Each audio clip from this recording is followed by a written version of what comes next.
La Iglesia Restauración lo invita a compartir un tiempo con la Palabra de Dios, de la mano del pastor Walter Escalante.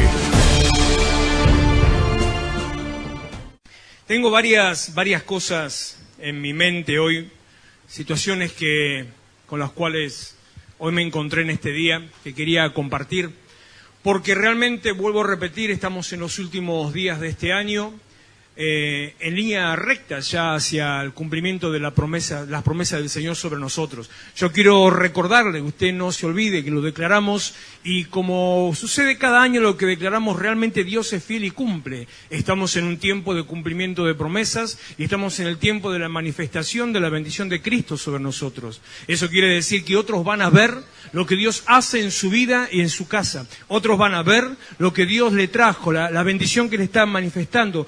Va a ser vista la presencia de Dios en su vida. Si hasta este momento, hasta el día de hoy, algo todavía está sin cumplir, no baje los brazos, por favor, sino que al contrario tiene que esforzarse más, tiene que animarse más, tiene que enfocarse en adorar a Dios, en encontrarse con Dios, en hablar con Dios, para que esto se haga realidad. Tiene que enfocarse en lo que Dios se enfoca, tiene que declarar que la presencia de Dios está con nosotros y que hemos sido llamados por el Señor para alumbrar a otros, aquellos que están en oscuridad, el camino de la bendición. Y sobre ese tema un poquito, bendición, salvación, como hablaba el otro día, siguiendo el mensaje del sábado y del miércoles pasado, que voy a empezar leyendo ese versículo de 2 de Pedro capítulo 1, versículo 3 y 4, 2 de Pedro capítulo 1, 3 y 4, le quiero comentar algunas cosas que me pasaron hoy. Hoy el Señor en tres maneras me habló de algo muy particular, o sea que por tres caminos me lo ha confirmado, y entiendo que el Señor nos está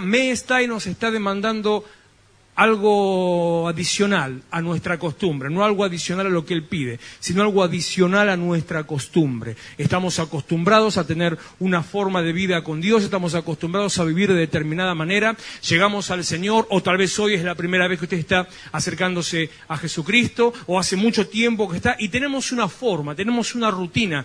Todos nosotros somos, como seres humanos, somos seres rutinarios. ¿Usted no tiene rutinas en su vida normal? ¿A qué hora se levanta? ¿Qué es lo primero que hace? ¿Lo que hace después? ¿A qué hora se va al trabajo? ¿Qué colectivo toma? ¿A qué hora? ¿Qué hace cuando llega al trabajo? ¿O si está en su casa? ¿No va al baño todos los días a la misma hora?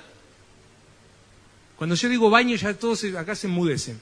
Tenemos una rutina, tenemos una manera, tenemos una forma, y esas formas son buenas cuando es aplicado a lo bueno, pero cuando eso le va quitando lugar a Dios, se convierte en tropiezo. La palabra de Dios dice, no le digo el versículo para que no lo busque ahora, no distraer, pero contando sobre la vida del sacerdote Zacarías, dice que en un momento en su vida él era estéril y remarca que hacía todo según su costumbre.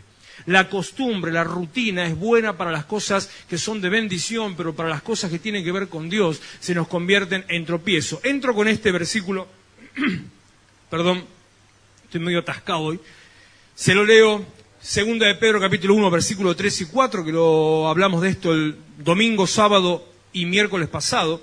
Como todas las cosas que pertenecen a la vida y la piedad nos han sido dadas por su divino poder mediante el conocimiento de aquel que nos llamó por su gloria y excelencia. Apenas hice mención a este versículo, pero quiero que recalque la palabra conocimiento, que está hablando del conocimiento de Dios, que nos ha dado un montón versículo 4, por medio de las cuales nos ha dado preciosas y grandísimas promesas para que por ellas lleguen a ser participantes de la naturaleza divina, habiendo huido de la corrupción que hay en el mundo a causa de la concupiscencia. El tiempo que pasamos con Dios, acercarnos a Dios, recibir de Dios una esperanza, una herencia, una bendición, nos lleva a alcanzar y a recibir muchas promesas. Hemos mencionado algunas de ellas, hemos mencionado las básicas que tienen que ver con el Evangelio, las promesas básicas, porque hay muchas promesas en la Biblia. Bueno, dicen que hay 365 promesas en la Biblia y que eso afecta directamente a nuestra vida diaria, o sea que usted tiene una promesa para cada día. Simplemente abra la Biblia, se va a encontrar con que tiene una promesa para cada día. Pero más allá de esas, hemos hablado en estos días, en la semana, sobre algunas promesas estructurales. Primera de Pedro, Iván, capítulo 2, versículo 9 y versículo 10, versículo 9. Promesas estructurales, ¿qué tiene que ver? Son los que recibimos cuando llegamos a Cristo. aquellas cosas que automáticamente usted llega al Señor y empieza a pasar en su vida. Algunas cosas no se ven en el momento, algunas cosas no se manifiestan en el momento, pero hay un cambio en el interior. Es como cuando usted empieza a tomar una medicación. Usted tiene que hacer un tratamiento, tiene que tomar tal vez 2 tiras de algún antibiótico, y cuando toma el primero no le hizo nada, sigue igual. Y si no lo necesitaba y pensó que lo necesitaba y se lo tomó como un placebo, o sea, como un engaño, con el primero ya se le fue todo, pero en realidad no tenía nada. Pero tiene que tomarlo completo, tiene que hacer el tratamiento completo. Así ocurre con las promesas estructurales de Dios. Usted no se da cuenta porque su vida sigue igual, pero algo distinto empezó a pasar adentro. Y son estas: ustedes son linaje escogido, real sacerdocio, nación santa, pueblo adquirido por Dios para anunciar las virtudes de aquel que nos llamó de las tinieblas. Usted vivía en tiniebla, tal vez no lo sabía, o tal vez sí. Usted vivía en tiniebla. No estoy hablando de vivir en el ocultismo, no estoy hablando de paganismo, no quiere decir esto para psicología, umbanda, hechicería, evidencia, aunque tal vez sí. No me refiero a eso, sino que estoy diciendo usted vivía en tinieblas porque no veía un camino hacia adelante, no veía un camino que seguir, no tenía una meta, no encontraba la salida, no encontraba respuesta, no tenía esperanza y no tenía paz. Las dos cosas automáticas que sí usted empieza a experimentar cuando se acerca a Jesucristo. No voy a tomar tiempo para eso porque la hora se ha ido bastante, pero si yo empezara a hacer unas preguntas muy superficiales sobre qué es lo primero que pasó en tu vida cuando llegaste al Señor, o para hacérselo más sencillo, cuando usted llegó a la iglesia, ¿qué es lo primero que le pasó? Aparte de ver esta belleza que está acá parada, ¿no? Lo primero que a usted le pasó, el 90% me va a responder: empecé a sentir paz. Eso es manifestación del propósito, de la presencia de Dios, manifestación de lo que Dios quiere hacer con nosotros. Jesucristo dijo: mi paz les dejo, mi paz les doy. No es la paz del mundo, porque usted puede encontrar en lo habitual. Se puede ir unos días a la costa, se puede ir al río, se puede ir a la sierra, se puede ir al monte, se puede ir de su suegra. Usted puede encontrar un poco de paz. Amén. Amén.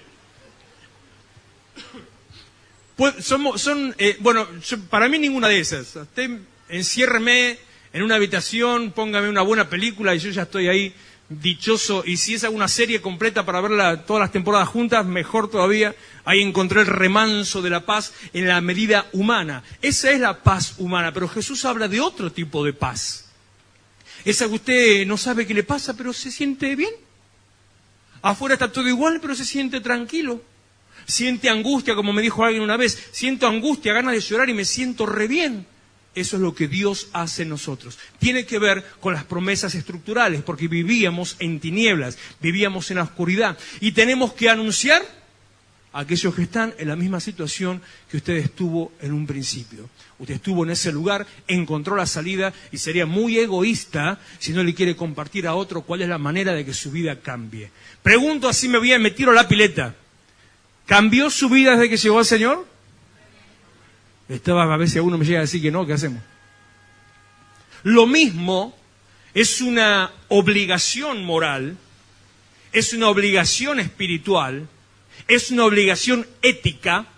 Lo mismo debemos compartirle a los otros que viven como ratones encerrados, que no saben por dónde salir si estuvieran metidos en un laberinto. Así funciona el mundo de ahora. Así funcionan todos los sistemas, así funciona la política, el gobierno y todo. Como les conté el otro día, ya volvieron otra vez unos a golpear la puerta de la iglesia, a querer trabajar con nosotros, porque se están preparando para dentro de 2 años, para poder ganar las elecciones. En un momento de la charla se les escapó y ahí se mostró la hilacha de lo que querían. Y ahí dijeron que querían trabajar con nosotros porque vieron el trabajo que hemos hecho en el último evangelismo en la plaza. Así está la gente, solamente le interesa lo suyo propio y su beneficio, no el beneficio del otro. Voy muy acelerado con esta parte porque todo esto ya lo hablamos. No quiero detenerme en esto. Quiero entrar y poder tener tiempo para lo que quiero enfocarme hoy. Entre las últimas promesas que mencioné, es así el día domingo, primera de Juan, capítulo 2, versículo 25. Primera de Juan 2, 25.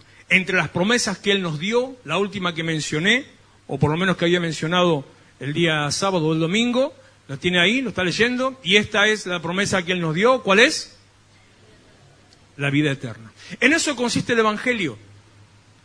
Muchas veces estuve hablando en los últimos meses, haciendo hincapié en uno u otro concepto sobre qué significa venir a la iglesia, qué significa acercarse a Dios, qué significa tener un encuentro con Dios. El Evangelio no radica en que usted sea bendecido, no radica ni siquiera en el cumplimiento de estas promesas. El Evangelio no radica en que sea sanado, el Evangelio no radica en estar acá sentado. El Evangelio, mire, ni siquiera quiere decir encontrarse con Dios. El Evangelio tiene una meta. La meta del Evangelio es esta: que usted tenga vida eterna. Le decía que hubo 3 cosas que en este día el Señor me habló y me confirmó sobre situaciones que Él nos quiere hablar. La primera de estas tiene que ver, tiene que ver con una demanda personal. El Señor me habla a mí en forma personal, hablándome de la necesidad de crecer en el conocimiento de Él. La segunda situación que se dio en este día tiene que ver con la lectura bíblica, del plan de lectura bíblica que seguimos con los miembros de la iglesia, todos aquellos que han hecho la escuela de crecimiento del discipulado, que tenemos un plan de lectura que lo seguimos todos los días por todo el año. Yo sé que más de la mitad no lo leen nada, pero no importa. El plan de lectura existe, y dentro de la lectura del día de hoy está el libro de Oseas, capítulo 4, versículo 6. Oseas, sin H, con S. No, por las dudas, ¿viste? No sé si llegaste hasta ahí en la Biblia. Oseas, capítulo 4, versículo 6. Este texto está en la lectura del día de hoy, y al leerlo, en mi devocional en la mañana, por segunda vez el Señor me vuelve a hablar sobre la necesidad del conocimiento. Se lo leo para que usted entienda lo que dice. Mire, mi pueblo fue destruido, dice el Señor a través del profeta, porque le faltó conocimiento. Diga conocimiento. Qué lindo cuando repiten todo. Qué lindo. Mi pueblo fue destruido porque le faltó conocimiento. Y vuelve a repetir: por cuanto desechaste el conocimiento, por cuanto usted no le hizo caso, porque no le interesó, porque lo tiró, lo pisoteó. ¿Para qué quiero esto? Por cuanto desechaste el conocimiento, dice el Señor a través del profeta, yo te echaré del sacerdocio. El sacerdocio hoy en nuestra vida, ¿sabe qué es?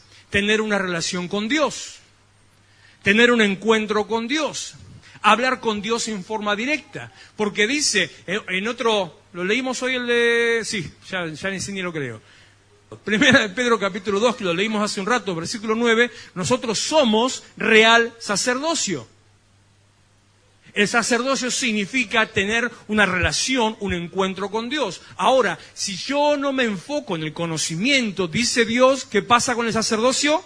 Patada en el traste, Dios nos quita, nos echa del sacerdocio. Y continúa, bien ahí, continúa diciendo, y porque olvidaste la ley de tu Dios, esto tómeselo a modo simplemente ilustrativo, ni siquiera lo voy a mencionar como una palabra para este día, porque si no suena más maldición que otra cosa, pero dice, porque te olvidaste de la ley de Dios, ¿qué dice el Señor? ¿De qué se va a olvidar?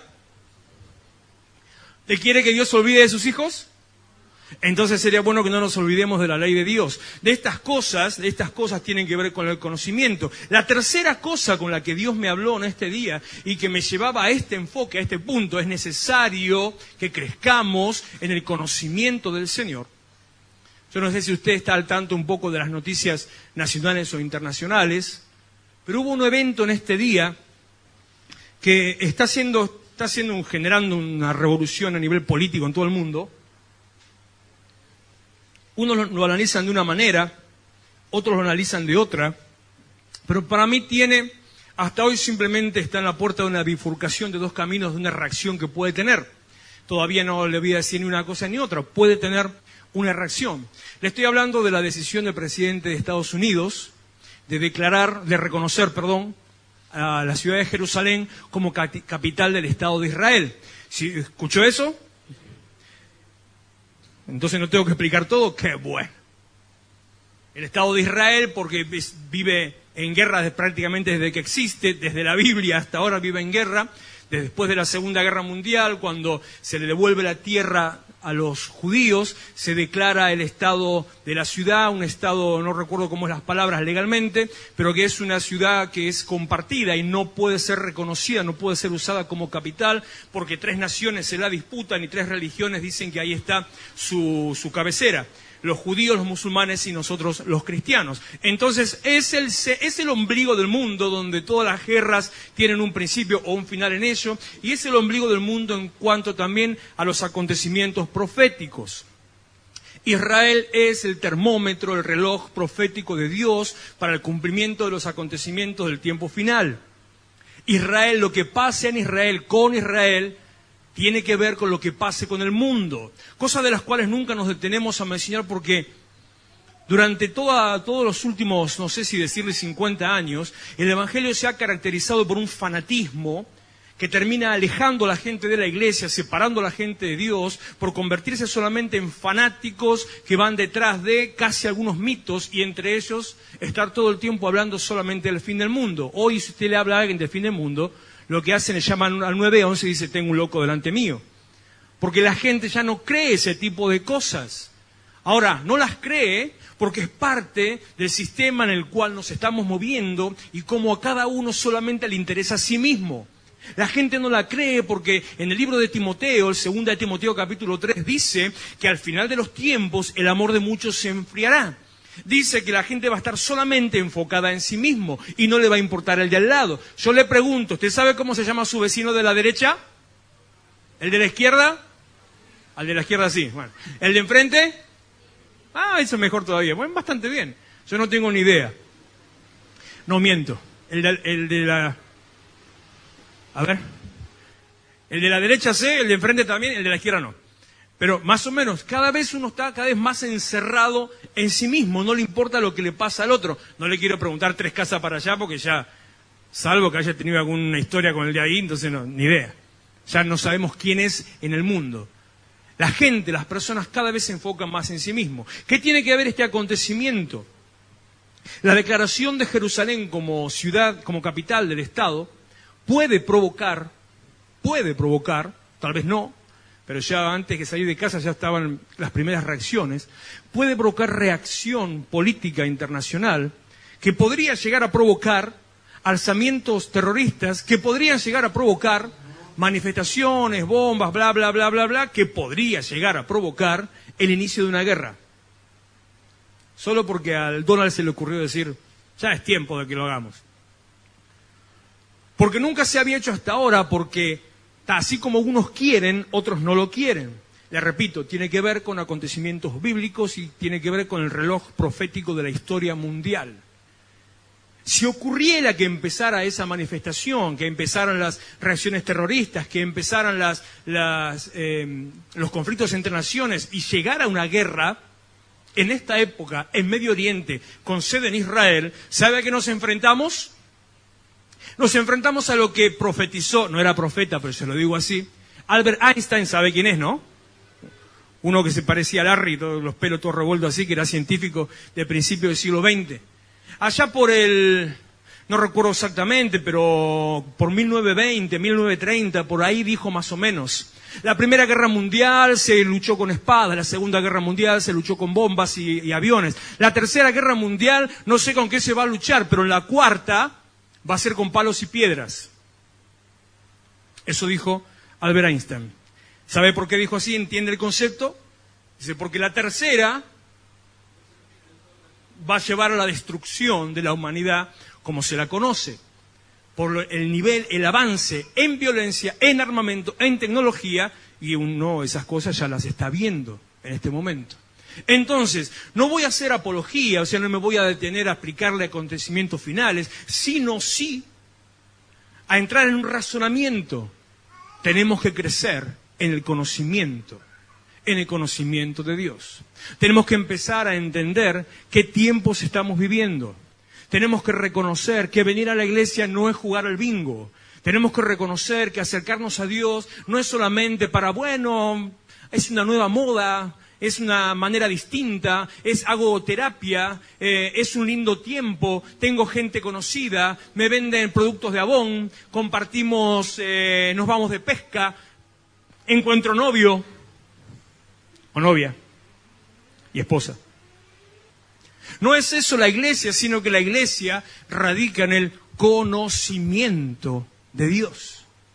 Avanzar, ahondar, crecer en el conocimiento de Dios. El día que usted recibió a Cristo, como le dije, su vida cambió, empezó un proceso interno que se manifestó en paz y en transformaciones. A medida que usted creció, empezó a ver otro tipo de transformaciones, internas o externas. Eso nos lleva a una apatía. Está ya así. Está tan acostumbrado, acostumbrado a estar en el Evangelio, acostumbrado a estar en el ambiente cristiano, acostumbrado a los ritmos y la rutina de la iglesia también. Usted sabe que ahora van a cantar esto, van a decir aquello, va a pasar el otro, va a pasar fulano, ahora vamos a la ofrenda, ahora la palabra. Ya sabe toda la rutina, cómo se hace, que usted entra en un estado de apatía. Ese estado de apatía, de indiferencia, esto no va de reto, esto va de advertencia. No es reto, es advertencia. La indiferencia lo lleva a que cada vez le interese menos. Y estando en los momentos donde Dios se empieza a manifestar, usted está papando mosca con cualquier cosa. Mandando un WhatsApp, entrando al Facebook, mirando algo en Internet, a ver cómo va el partido. Cosas que son frecuentes. Lo que pasa es que yo, salvo a los obreros o a aquellos que están trabajando en un área muy específica, Dios a mí no me mandó a ser policía, Dios me mandó a ser pastor, pero yo paso a veces por las sillas y veo. Y siempre lo decía, la Biblia de Celu no tiene una barra azul arriba, ¿no? No. Pero bueno, ahora tenés dos opciones. Ahora tenés Biblia con barra verde o Biblia con barra azul o con barra verde. No. Bueno. Pero esas son las Biblias que vamos compartiendo dentro de la iglesia, o por lo menos es la que se ve que están muy metidos en su Biblia whatsappera o facebookera. Apatía nos genera desgano, nos genera desánimo. Usted muchas veces, hoy mismo, llega con desánimo, producto de un plan espiritual. ¿Sabe qué dijo Martín Lutero? Esto es muy histórico hoy. Martín Lutero, uno de los padres de la Reforma, pasamos el mes pasado, el anterior, se los comenté ese día, se han cumplido 500 años de la Reforma Protestante, que generó un cambio no solamente en la religión y en la fe, sino que incluso generó un cambio cultural en todo lo que era Europa y que impactó al resto del mundo. De ahí nacemos, en realidad no nacemos, sino que resurge el movimiento bíblico tal cual Jesús lo había instituido, luego de haber entrado en un tiempo de oscurantismo entre el año 320 hasta el año 1500, 1200 años de oscuridad religiosa y espiritual donde la fe se había apagado. Y Martín Lutero, junto con otros, empieza a hacer resurgir, ahí se llama la protesta, la reforma, ahí surge la iglesia protestante, protestando al sistema católico, al sistema vaticano, y aparecemos nosotros. ¿Ah, usted pensó que nació de un repollo? No. Nació de Lutero. Lutero dijo, era un monje, cura, católico, alemán. Él decía en uno de sus escritos, el día que no tengo ganas de orar, ¿sabe cómo sigue? Nadie sabe. Cuando no tengo ganas de orar, oro 2 veces. Yo digo, ¿cómo hace el tipo? Si no tenés ganas, para hacerlo, ganas y el doble. Para eso se requiere una cosa que es fundamental y que cada vez se ve menos: disciplina. Otra cosa importantísima y que también cada vez se ve menos: voluntad. 2 conceptos que actualmente no existen. ¿Usted ve disciplina en la escuela de sus hijos? ¿Ve disciplina en sus hijos? ¿Ve disciplina en la calle? ¿Ve respeto a la autoridad? Ya no existe. Entonces es muy difícil disciplinarnos a nosotros mismos. Ya no existe esa fuerza de voluntad para alcanzar las cosas. Cuando a usted se le cuelga el celular o el WhatsApp no sale, se pone histérico. ¿O no le pasa? ¿Vio? ¿Y cuánto tarda? ¿Se puso a calcular cuánto tarda? Este teléfono de porquería que no sale, mira, se colgó. Ya. Conozco a alguien que yo no sé en qué iba a decir en qué demonio cree, pero queda feo. En qué bicho cree que cuando se le cuelga lo agarra a los golpes al celular. No sé de qué país vio que ahí dice que se descuelga. ¿Cuánto tiempo le tarda un celular en reaccionar? No sé, voy a decir una exageración.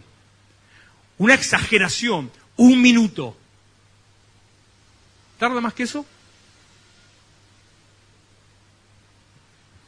Uno se pone a contar 1 minuto y le parece una eternidad.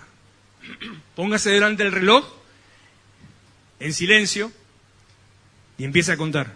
O a mirar hasta que da la vuelta y llega 1 minuto. Es una eternidad. Hoy todo nos parece eterno, hoy todo tiene que ser ya. Por eso la fuerza de voluntad ha desaparecido. Porque si las cosas no le salen hoy, mañana ya las dejó de lado. Si lo que está invirtiendo hoy no le da fruto, mañana ya no lo hace. Si lo que usted se está esforzando hoy no tiene una respuesta, mañana lo dejó tirado. Quiere respuesta ya. Antiguamente se decía, bueno, no tan antiguamente, se decía, pretendemos un Dios de microondas.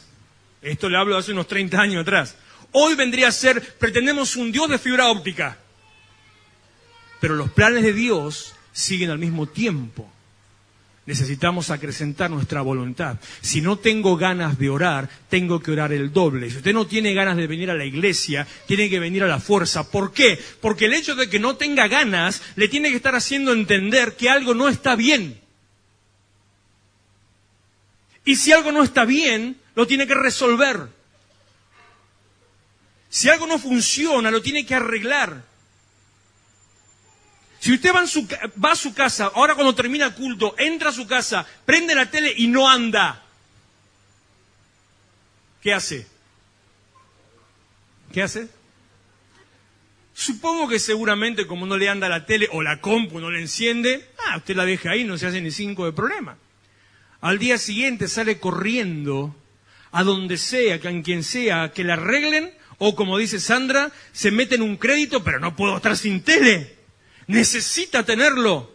Cuando algo se le descompone, va a buscar la solución. Pero cuando su fe se empieza a descomponer, ¿va a buscar la solución? Cuando no le está dando resultado acercarse a Dios, ¿busca la solución? Cuando empieza a no tener conexión, ¿busca la solución? Cuando el wifi del espíritu se le cayó, ¿busca la solución?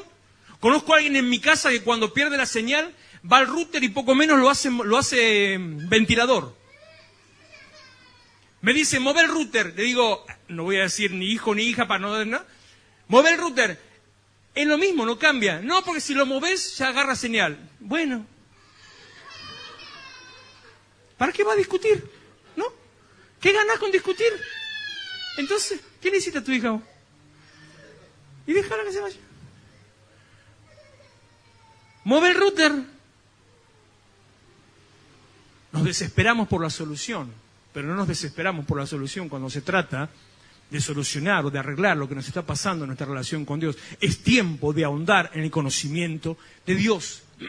Porque del conocimiento de Dios depende, Juan capítulo 17, verso 3,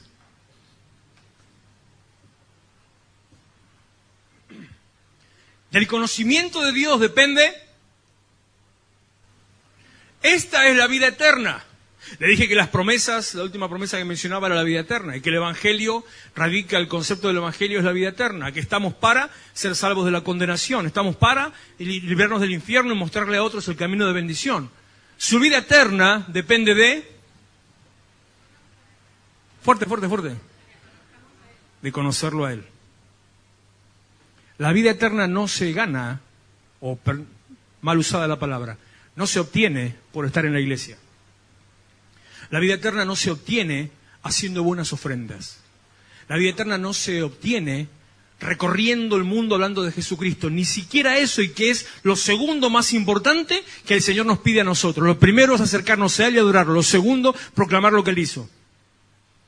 La vida eterna se obtiene teniendo relación, intimidad, conexión, estando con Él. Esta es la vida eterna. Mire, si a mí Jesús me dice, esto es cualquier cosa a continuación, ¿queda lugar para que usted discuta? ¿Puede dar alguna opción? Bueno, no es tan así. No, pero se entiende de otra manera. Él quiso decir, no, porque en el griego original. A ver, viejo, si algo más sencillo que Jesús dijo, esta es la vida eterna, que te conozcan a vos. Fuiste. No da opciones a que usted argumente, elabore, no tenés escapatoria. La vida eterna es crecer en el conocimiento de Dios a través de Jesucristo. Colosenses capítulo 1, si llegué hasta esta parte apurándome ya estoy feliz, porque ya ahora puedo seguir, terminar tranquilo, cuando sea. Colosenses capítulo 1, versículo 3. Colosenses 1:3. Siempre orando por ustedes, damos gracias a Dios. Damos gracias a Dios, Padre de nuestro Señor Jesucristo, habiendo oído de vuestra fe en Cristo Jesús y del amor que tienen a todos los santos, a causa de la esperanza que les está guardada en los cielos, de la cual ya han oído por la palabra verdadera del Evangelio. Dos cosas está hablando. Habla de la fe que tenemos en Jesús y habla de la esperanza de la vida eterna, que ha llegado hasta ustedes, así como a todo el mundo, y lleva fruto y crece también en vosotros. Desde el día que oíste y conociste la gracia de Dios en verdad, crece esa esperanza y el llamamiento a la vida eterna. Como lo habéis aprendido de Epafras, nuestro consiervo amado, que es un fiel ministro de Cristo para vosotros, quien también nos ha declarado vuestro amor en el Espíritu. O sea, antes de llegar al versículo 9, era una iglesia pipí cucú. Estos cristianos las tenían todas completas. Eran gente de fe, creían en el Señor, seguían a Jesucristo, estaban conectados en esa esperanza de salvación, daban fruto en esa misma esperanza, compartían lo mismo con otros. Eran creyentes que uno puede decir 10 puntos, perfecto en todo lo que se espera de una vida cristiana. Versículo 8, a quien también nos ha declarado vuestro amor en el Espíritu. Se amaban entre sí, afectuosos, todo lo demás. Eran chiches los tipos. Por lo cual, verso 9, también nosotros, desde el día que lo oímos, que se enteraron de todo eso, no cesamos de orar por ustedes y de pedir que sean llenos del conocimiento de su voluntad en toda sabiduría e inteligencia espiritual. Por lo tanto, me vengo a enterar que tener fe, tener esperanza, tener la vida eterna o la esperanza de vida eterna, proclamar esa vida eterna, tener fruto, dar fruto a los demás, compartir el amor de Cristo, amarnos con todos, no alcanza. Sino que aún así, el apóstol está diciendo, el apóstol Pablo dice, estoy orando para que crezcan en el conocimiento de la voluntad de Dios. Puedo pasarme la vida en la iglesia sin saber qué es lo que Dios tiene para mí, qué es lo que Dios quiere de mí. Puedo pasarme la vida entera siguiendo o diciendo que sigo a Jesucristo, pero no sé lo que Dios quiere para mí. Acá podría ser un montón de otras, muchas cosas las hablamos en los discipulados, pero podría empezar a bifurcar cuáles son las cosas que Dios quiere de nosotros. Le digo, tendría que ser una serie de mensajes cada día con una cosa distinta. Pero enfocándome muy rudimentario, le digo, lo que Dios quiere es que lo conozca. Que entre en intimidad con Él, que avance en el conocimiento de Él, en el conocimiento de su voluntad y, seguimos, versículo 10. Para que anden como es digno del Señor, agradándole en todo, llevando fruto en toda buena obra y creciendo en Él. ¿Se dan cuenta? 2 veces vuelve a decir lo mismo. Más allá de todo lo que estamos haciendo, no alcanza. Como bien decía ya 2 de Pedro capítulo 1. Añadan a vuestra fe virtud. A la virtud, lo tercero que dice otra vez, conocimiento. Al conocimiento del dominio propio, no me acuerdo. Se me tildó ahí. Añadir. Y en el medio del añadir está el conocimiento. Necesitamos crecer, abundar en el conocimiento de Dios. Fortalecidos con todo poder, conforme a la potencia de su gloria, para toda paciencia y longanimidad, con gozo dando gracias al Padre, que nos hizo aptos para participar de la herencia de los santos en luz, en el cual nos ha librado de la potestad de las tinieblas y trasladado al reino de su amado Hijo, en cual tenemos perdón por su sangre, redención por su sangre, el perdón de pecados. Esto es el Evangelio. En esto radica el concepto genuino del Evangelio. No en que usted esté acá sentado, sino en que lo conozca Él. Que no se conforme con escuchar una palabra, sino que comparta esa palabra. Que no se conforme con lo que yo le diga, sino que vaya a ver lo que le están diciendo. Que ahonde en las dos cosas de conocimiento, conocimiento de su voluntad y conocimiento de Él en intimidad. Si el día de hoy usted se encuentra en algún área de su vida que está trabado, si está viendo, andame al anterior, hijo, al 13, quédate en el 13. si está viendo que las cosas no resultan como deberían o como espera, si está viendo que no tiene respuesta, no hay resultado, como le decía antes, porque buscamos a un Dios de fibra óptica, si está viendo que la cosa se le hace pesada, tediosa, que está aburrido, cansado, le está faltando el ingrediente del Evangelio: conocimiento de Dios. El conocimiento de Dios nos lleva a esto, a comprender. Hasta que no entendamos lo que Dios hizo en nosotros, no podemos vivir como Él quiere que vivamos, ni podemos decirle a otros de qué manera pueden vivir. Hasta que entendamos que Él nos libró. Todo ese verso que le hice antes, verso por lo largo, no por mentira, por favor. Todo ese argumento que le di de que vivimos en tinieblas, tendría que haberlo reservado para este momento. Él nos libró. Usted se pensaba antes que era una persona libre. Conozco personas a quienes les hablo de Jesucristo y me dice, alguno me ha dicho alguna vez, no quiero perder mi libertad. Quiero vivir de tal manera, de tal otra. Quiero seguir siendo libre y no estar atado a... ¿Usted está atado a algo?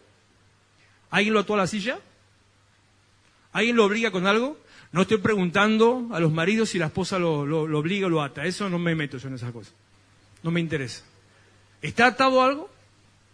¿Usted no se siente libre?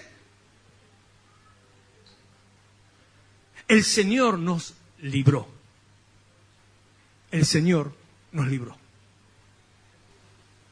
Para ser completamente evangélico, le diría, por ejemplo, que usted estaba atado a determinados vicios normales o legales o aptos o culturalmente aptos.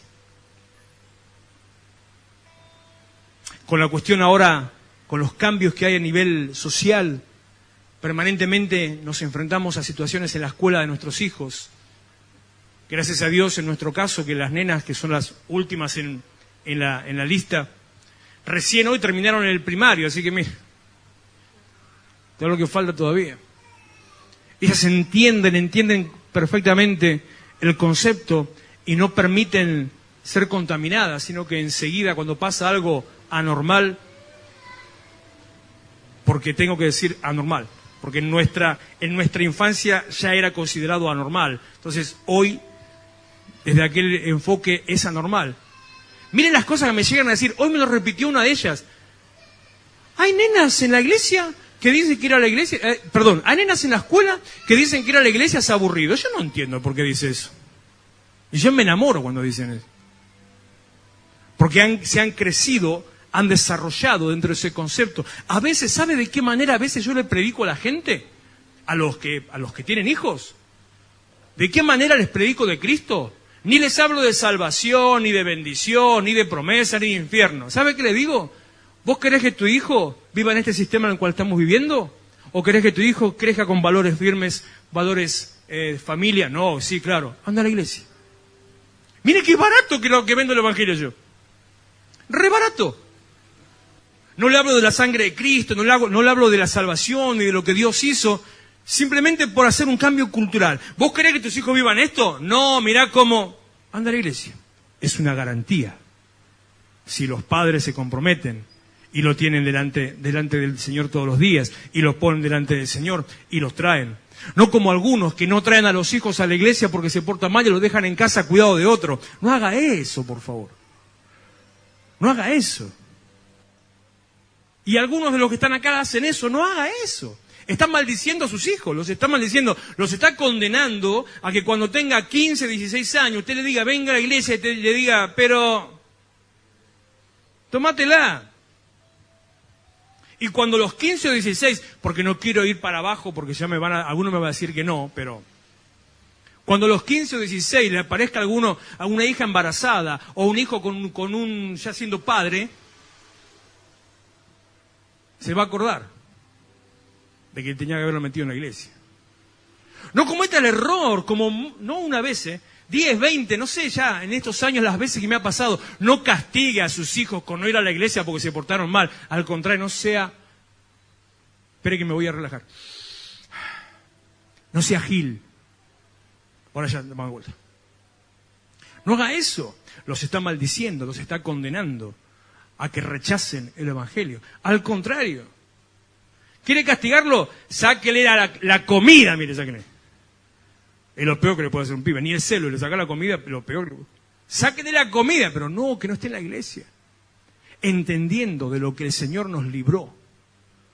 Entendiendo lo que Él hizo por nosotros.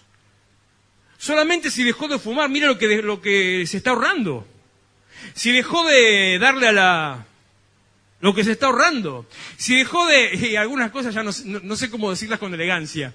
Si dejó de hacerse escapaditas nocturnas, la que se está ahorrando. Si dejó de, no sé, de mantener 2 familias, la que se está ahorrando. Por eso busco ser elegante. Lo que se está ahorrando, por una cuestión económica incluso, de lo que Jesucristo lo libró. Él nos ha librado de la... Mire qué palabrita, potestad, poder. Usted no era libre, era esclavo. No era libre, era esclavo. Estaba esclavizado en un sistema corrupto. No estoy hablando de gobierno, ¿eh? No hablo de política, hablo de espiritual. En un sistema corrupto que lo abusaba para sacarle lo mejor, para destruir su vida y solamente para beneficio propio de un sistema espiritual. ¿Qué busca este sistema espiritual? Alejarlo de Cristo. Pero Él nos libró y nos trasladó. Nos sacó de acá. Nos trasladó acá. Nos movió. Hizo una desmaterialización. Nos metió en la máquina del tiempo. Nos metió en otro universo paralelo. Nos cambió a la 4ª dimensión. Nos sacó de donde estamos y nos llevó a otro lugar. Usted capaz no se dio cuenta, pero su vida ya no es distinta. Usted no es el mismo que era. Pero si está mirando que lo que no le alcanza hoy, el problema que tuvo esta mañana, el conflicto con su esposa, con su pareja, con su hijo, si están mirando que capaz no le alcanza para mañana, si están mirando, ¡ay, que aumentó el gas otra vez! Anteayer aumentó la nafta, aumentó la luz. ¡Ay, hasta dónde vamos a llegar! Va a llegar hasta donde usted quiera. Va a llegar hasta donde usted quiera. Porque yo no creo ni en un ministro, ni en un presidente, en ningún gobierno. Yo creo en Cristo. Y Él a mí me dijo que Él suple todo lo que me falta por sus riquezas en gloria. Mira a Sandra, si se le rompe el televisor, se compra otro. No creo, ni me importa, ni me preocupan las amenazas, ni los augurios, ni cómo nos quieren asustar, ni con la economía, con los aumentos, con la crisis, con lo de acá. No me interesa. Porque yo sé en quién he creído. El que nos trasladó del reino de la potestad de las tinieblas al reino de su amado Hijo, al reino de Jesucristo. Y perdonó nuestros pecados. Por eso yo lo animo, terminamos con esto, póngase de pie, por favor.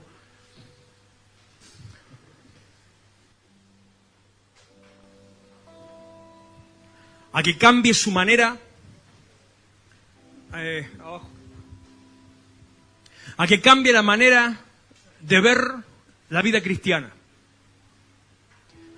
Cual sea que lo estaba mirando, que cambie la manera de cómo ve a Cristo.